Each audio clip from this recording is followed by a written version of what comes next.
Thank you. Good morning. First of all, I'm Dr. Jose Salgado. I am the proud principal of the Umana Middle School Academy in Boston. And before I go, I need to thank Robin, because it really allowed me telling us about what has happened to her health-wise. It just shows not only the urgency that we have, not only in our schools, but in our society, our state, our nation, but it's a worldwide crisis. And I want to really emphasize that. And thank you for sharing that, because it serves to me as a window to be able to look at what's happening at the 700 students that I host at the Umana. But before I go on, I'd like to introduce Mr. Corbett Coots. He's the assistant principal, and he's in charge of the extended learning time at the Umana, and I will explain a little bit more about it. What I would like to talk about today, and hopefully at the end of today, and given there are so few of us, I like to do this more of a dialogue. So please feel free to interrupt me, ask questions. But what I want to talk to you is what was happening at the school before I arrived, what is happening now, and where we're going. And in the next 10 minutes, what I want to signal is, think of it as a comprehensive system. That academics are not separate from the health, both physical and mental, at the school. That within the environment is part not only of the academics, and it's not separate from everything that we do. We no longer have an after-school program. That no longer makes sense to me in any other school, at least in the inner city. We have integrated every system, every partner into educating every child. So our philosophy of education at the Umana believes that we have the purpose of educating children to become active participants in a democracy. And to be active participants in democracy, students not only should have content knowledge, but also should have the cultural capital to be able to participate in society. How many of us have done an interview and the person looks great on paper, but they don't have the ability to speak in public. They don't have the ability to speak a different language. In a globalized society, we can no longer afford not to be bilingual or multilingual. So we are falling behind in the way we're educating our children. Unfortunately, the United States falls 30th of all industrialized nations in healthcare.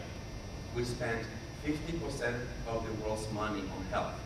One country. We spend 50% of all the money in the world on health, and we fall 30th in the world in the healthcare that we provide students.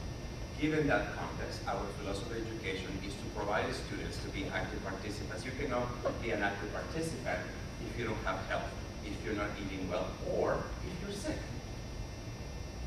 If you are not really there. So what we do at Umana more specifically is the following.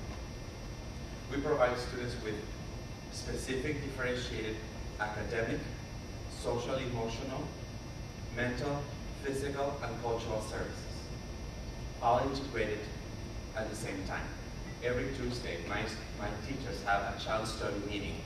At that meeting, partners, the nurse, teachers, the vice principals, the coordinator for the extended learning time, everybody sits at the table and discuss 4 or 5 kids per grade level every Tuesday.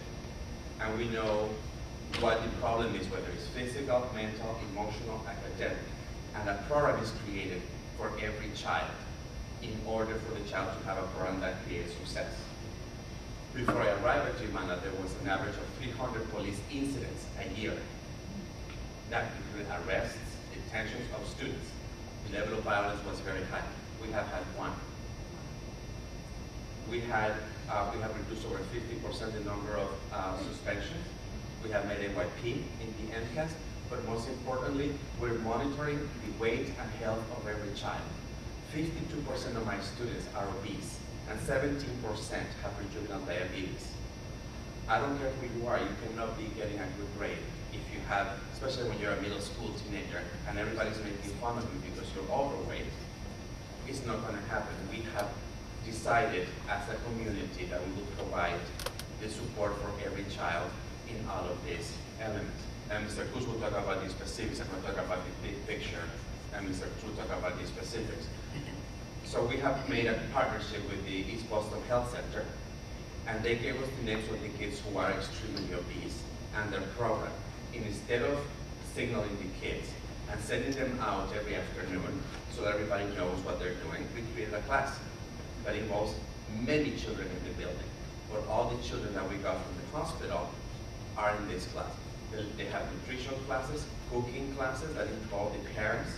We monitor their weight, and they are in 2 or 3 different physical activities, which may range from dance, from hip hop, from karate, from taekwondo, swimming, soccer, tennis, and the kids have such a wide variety of physical activities that it actually doesn't feel like singling out a middle school child saying, you're overweight, and the whole school knows.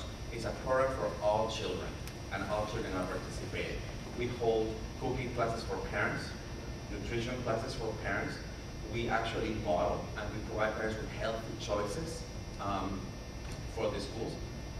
So when they come to eat in the school, there will be fruit, there will be nothing that has sugar, there will be things that are nutritious drinks, milk, without the high, not chocolate milk, which if you look at the containers of chocolate milk has 500 calories. If I were, a person like me should eat about 1,500, and if I drink that, that's a third of my meal. And so we need to be very mindful of what we're giving kids. I mean, my school used to sell these chocolate chip cookies about this size, and I said no. So we have eliminated cookies, we have eliminated all the slushy machines, soda machines, and we have replaced them, which is usually what happens at schools. We don't have an alternative. So we now have fresh fruit for the kids. Nothing is left. We think that the kids are not going to eat it. Nothing is left. They ask them for grapes, and you will not believe what the favorite vegetable in my building is. Collard greens. Why? Because, listen, collard greens, no one's going to eat collard greens. But we have a chef. We got a grant from the National Health, from Project Bread, and we brought a chef from the American Culinary Institute. My students eat ravioli, stuffed with squash and cream sauce. All organic, all products from this locality. The kids chop their own corn because it's being brought from a farm, and it becomes part of the everyday running of the building. What I'm trying to signal is that we don't have anything separate. The kids are active participants. They're not going to be active participants in democracy after they graduate from my school. They have to become active participants now. So we get organic produce from the area, and that's how we make our meals. And the kids are involved in this. And the kids are eating more, are asking for better. We have eliminated all the things that are not good, from peanut butter. We now have soy butter, whole wheat bread. People thought nobody's going to eat that. The kids didn't even notice. More fruits, more vegetables, less calories. We have reduced the food by 40%, the caloric content of the food, and we have increased the flavor and made better choices. We also have 2 full-time trauma therapists. The impediments to learning, we are very concerned in the state of Massachusetts with how bad the schools are doing academically. Boston public schools alone, 40% of the students that we send to college fail the first year in college. And we have one of the highest dropout rates in the United States. And what we're saying is we're going to give more money for academics, and we're very focused on that. But a child is not only an academic entity. A child is also a healthy child. It's a child with emotional issues. It's a child that has a family, and probably in my school a different language at home. We need to look at inner cities. 83% of my students are foreign born, and so is the principal. So it's very important that we address these issues at school as a comprehensive system. The fact that we made AYP after 4 years, and that we have reduced by 300, by 100% the police incidents, is directly related to the fact that we actually have a service for children. So we have 3 full-time trauma therapists, and when you have children who have been abandoned, we have children, most of you know this about our inner city schools, girls that have been raped, children who are being raised by neighbors or relatives, and we don't know where the parents are, kids who have parents in jail. The emotional, it would be very hard for us Can you imagine for a 12-year-old child? The support that the children need is immense, and we at school must provide that support. So we have 3 full-time trauma therapists who hold groups or individual therapy, and we have a class called Trauma Drama, where the kids actually explore these issues and are able to have a place to speak, have a mentor adult, and the same thing happens for physical activity. We have created a partnership with the YMCA, and we have a teacher who's also a mentor, and takes the kids to the YMCA every afternoon for physical activity, or also to check in with them. And now these are the heavy hitter boys, you know, the ones whose parents are in jail, or the ones who have no food in the house. And we are ensuring that they're being taken care of, so that we have reduced the dropout rate, so that a child feels the dropout rate is not going to stop just because we say it's going to stop. You know, we have a lot of beautiful plans. You know, we have a lot of beautiful ideas, but very few actual plans that make sense. And what we're doing is ensure that every child has a physical, mental, emotional, social, academic, cultural service that we can monitor and provide for the child. How do we do this? You're going to think, yeah, but that costs a lot of money. Yes. It's extremely expensive. How do we do it? We are one of the pilot schools that we're piloting the extended learning time. The Umana now has 3 more hours a day. Kids used to leave at 1:30. Can you imagine going home at 1:30? Where are the parents at that time? Guess what time, and the police lost me. Guess what time the vandalism and things occurred? Between 2 and 6. Between they left school and between the parents came home. Now they're staying in the school until 4 or 4:30 with all these extra activities. And the first year, of course, the kids were not happy. But the more activities we provide for the kids that make sense to the children, from, as I said, from acting to cooking to African drumming, music, we have ceramics, glass making, is paid by this grant for the extended learning time. And I hope that when you go back to your schools and when you go back, you are able to look at a comprehensive system, that a child and a teacher and the vice principals are all exposed to the same stresses, are all exposed to the same bad quality light that exists in a building, that is exposed to the bad air quality. All of them are, and you need to look at them, or I like to think that we are going to look at them as a comprehensive system that must be changed to address the needs of everybody in the building. And that is the way that we have done it. We're very successful. We are extremely successful. Every child in my building will say to you, it's a really good place to be. The teachers have started to say that this is the best year of their lives working at the school, because we have really created an integrated system that all the needs, from the food needs to a child, mental, social, cultural, and sometimes even economic needs, are supported at the school. Before I give it to Mr. Kutz, do you have any questions? Yes? So what time do they start? Like, how long is their day then? From 7 to 4. Oh, wow. And we serve breakfast, all very healthy. We have about an 80% participation in breakfast, lunch, the snack, and in some cases dinner. So and you know, we have healthy choices at every time. We have, you know, made a partnership with Harvard Public Health, so that they come and understand the food. And you know what, we have realized that actually 60% of the calories are consumed at school for a child. So we must really be doing something to reduce those calories and provide better food and higher quality food. What grades do you cover? Are you just a middle school? 6th, 7th, and 8th grade. And how many students? Nearly 700. Do they have a summer feeding program too? Yes, yes.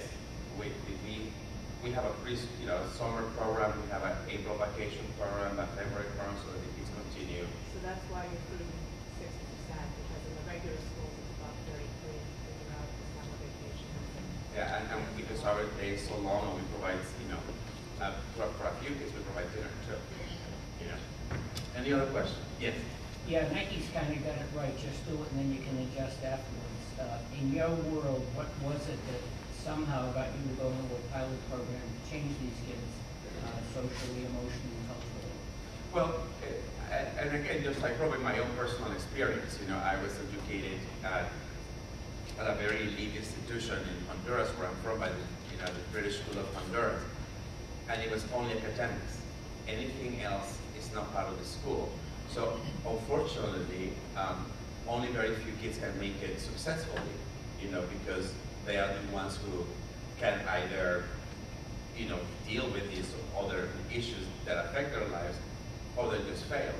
That is my own experience, and looking at that, as soon as I came into the school, and understanding, for instance, that 15% of my students live in a house that has 18 people or more, and it's only mattresses in the room, it's a one family per room. I mean, those are really infrahuman conditions. We have students who have diseases that do not exist in the United States because they come from different parts of the world, and we need to respond to that in health crisis. And so, instead of looking at it as a band-aid solution, I decided that the best way to do this was to get a comprehensive system that would be easily monitored, that it would involve a lot of people from the health, medical profession, but also physical therapists, speech therapists, all integrated, working for the child. And so, and involves the parents and involves the community, so that it doesn't seem like a fragmented service, but it's actually an integrated service. Does that answer your question? Thank you for what you do. No, thank you. Yes? Can you tell us about the physical plant, the school itself, how old is it, building? It is a hideously disgusting old building. The first thing I did, which is still very concerning of me, is the air quality. I pushed the city to really have air quality control every 6 months, because I have an area of the building where 4 women developed breast cancer at the same time. And the school was built on an oil dump. And I'm not certain that there's a field that I still cannot use. So I'm not certain that and the windows cannot be opened, they're hermetically sealed. So we always have to be using energy, a lot of energy to cool or heat up the building. So I decided that that was too much money. The electric bill is about $7,000 a month. It has gone up to $10,000 in January and in August because of so next year we're having a turbine installed on the roof.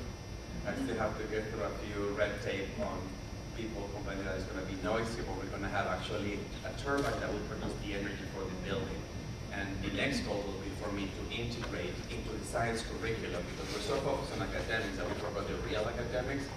We can no longer deny the crisis that we live in this world right now, global warming, and the effects of the environment, and especially on plastic, and that we need to reduce this. And with this I will later give it to Mr. Kutz. We have found that the ocean is contaminated with microplastic particles.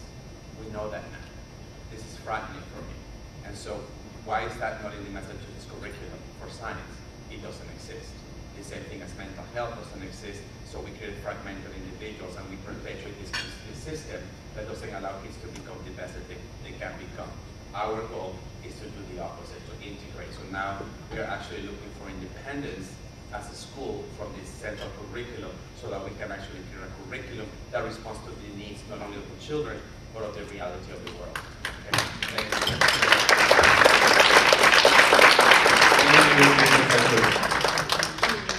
Good morning, my name is Corbin Kutz. I'm one of the assistant principals at the Umana Middle School Academy.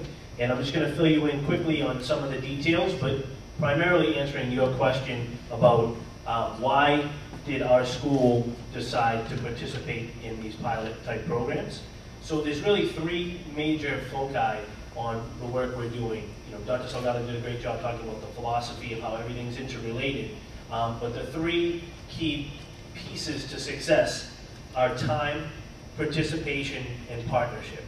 And the expanded learning time grant, which is 18 schools in Massachusetts right now experimenting with the amount of time that students spend in school. And it's called the Expanded Learning Time Initiative. 4 of the schools are in Boston.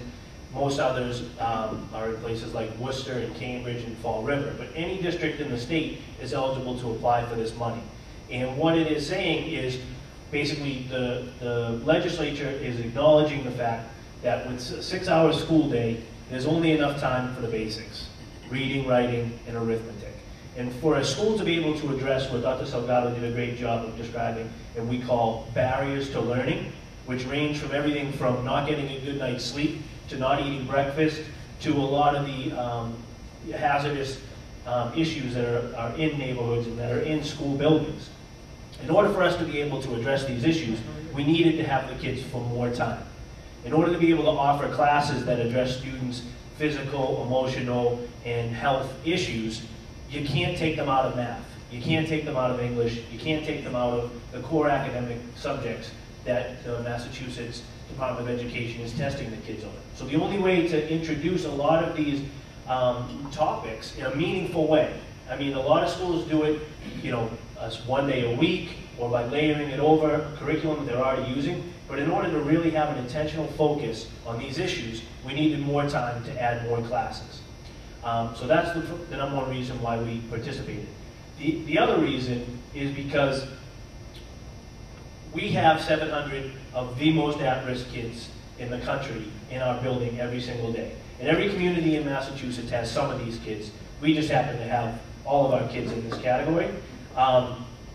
But even the best after-school program, even the best health center, even the best YMCA facility, no matter what they consider to be the mission of their organization or the mission of their programming, and they all want to serve the most at-risk kids are the least likely to participate in these activities.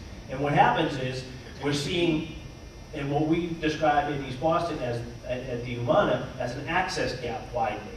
We're less concerned about the achievement gap and more concerned about the access gap. And what we mean by that is, the most at-risk kids are least likely to take advantage of the services that are being created for them. The kids whose parents are engaged in the learning process, the kids who are already signed up for all sorts of extra activities and parents and families are making good decisions, disproportionately benefit from all of the services and activities that are out there for kids. So what we said was, if the most at-risk kids are the least likely to take advantage of these opportunities, the only way for us to get them those services is to keep them in school longer and to bring those services into the building. And that's what we've done.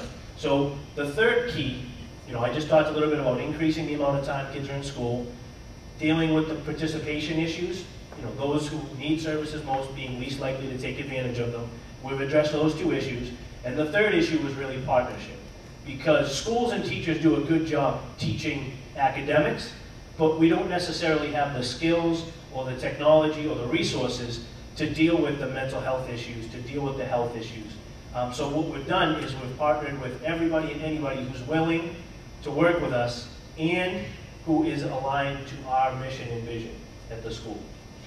So like Dr. Salgado said, we figured that one of the major barriers to learning was mental health issues. So we partnered with the Trauma Center to bring in clinicians to deal with students around these types of issues. We partnered with the East Boston Health Center to do cooking and nutrition classes and to target students whose pediatricians are saying that they're most at risk of diabetes and obesity. And we're partnering with the YMCA and other organizations like Tenacity and Citizen Schools and Pierce Park to be able to offer the kids physical activity more than just your typical Massachusetts curriculum framework gym class. Every kid in our building not only has gym, but has another physical activity, whether it's learning how to sail on Boston Harbor, taking karate classes, going to the YMCA and developing a personal fitness plan that they'll have for the rest of their lives. And these are not things that teachers are capable or able or willing to do, but by increasing the amount of time in our school day, we were able to invite the experts in these areas in and meet the kids where they're at. So things that we're hoping to be able to do in the future is to open a health clinic inside the building, to be able to bring other services that we know kids need, but most of them aren't taking advantage of, and actually say, okay, this is now part of your school day. We know it's important, but if you're not going to go out on your own and do this, if your parents aren't going to value this as part of their life or part of the educational process, then we're going to bring it into the building and make it available to everyone, not just those who are willing to go out and do more and prioritize it and make it part of their decision-making process as the kids go through life. So that's a little bit of the nuts and bolts of what it takes to be able to do something like this, but as Robin said, it really starts with the leadership in the school and really having a clear mission and vision of what you want to see happening for kids. And for those of you in this business, the key is finding the right principal, finding the right school who has the right leaders in place to be able to bring your work in and meet the kids where they're at. So hopefully this has been interesting. I can take some questions. About what percentage of kids are on ed plans? 33%. And we have 12 substantially separated classrooms with kids who are handicapped, multiply handicapped. So we also have physical education adapted for them, theater for them, music for them. We're being signaled, and I would like to introduce Mr. Michael Finn. Someone has to change the world. Guess who